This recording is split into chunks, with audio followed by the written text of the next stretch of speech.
I'm Kristine Leahy, and this is another edition of Best Thing I Heard This Week. Jason Whitlock guaranteed that he knows who's going to win the Super Bowl this year by a lot. I'm guaranteeing a blowout. The fact that they're winning, everybody knows that. I'm guaranteeing a blowout. This is, and again, people have to understand my irreverent sense of humor. This, for me, and for black football fans, this is our reparations. Cam Newton is about to take us to the promised land. We're all headed to Vegas in our bookie. We're about to cash in and pay kids tuitions. I'm going to get my mother a few little things at her condo. I'm cashing in. This is reparations, baby. Cam Newton is going to do to the Denver Broncos and that defense of Carolina. Same thing we saw with Seattle 2 years ago. This game will be over by halftime, and people like me will be sitting around, where am I going to blow this money at? Cuba Gooding Jr. talked about working with Jack Nicholson. Like, if you think like a boxer walking into a ring, he's nervous, he's scared to death. But as soon as that bell rings and he gets punched in the face, he blocks the punch. He returns it with a jab. He's now in it. It's kind of that thing. I could tell so many Jack Nicholson stories. But the one I'll tell, he's old, he can't kick my ass, so I'll tell that. I had my trailer was by the lot, the gate, where the gate would come in every morning. And I would be getting ready in my trailer, and we could see the cars entering the guard gate. And my assistant, I remember he'd run, knock on the door, and he goes, Cuba, Jack's on his way in. Jack's coming to the gate. And we'd run to the window, and we'd look.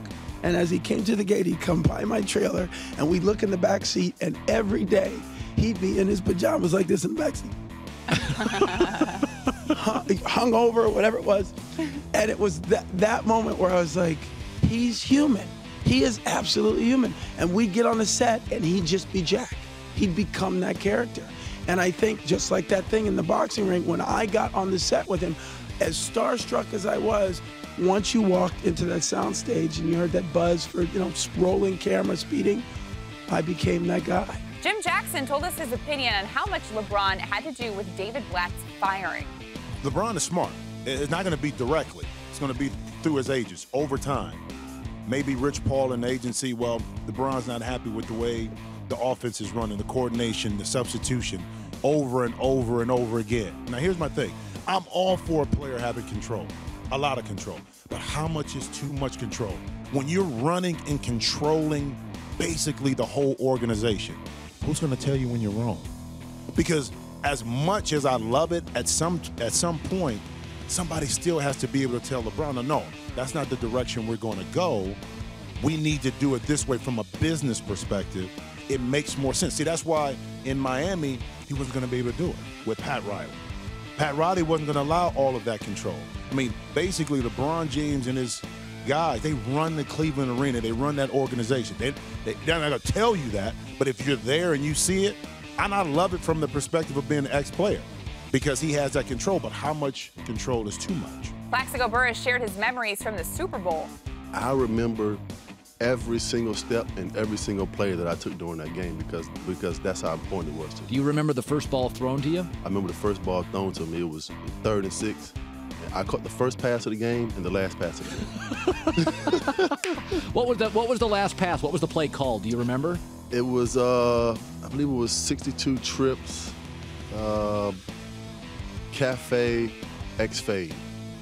And who knew that play would put us in history. I mean, if you go back to look at our pregame warm-up, we were actually throwing that exact pass probably from the same spot when I caught that ball at the end of the game.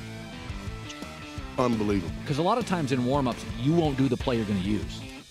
No, we would actually go out and run the whole route tree like 2 or 3 hours before the game, and I actually caught that same exact pass from the same spot in warm-ups at the last play of the game. And Ray Liotta let us know how he got into acting. I never even wanted to act.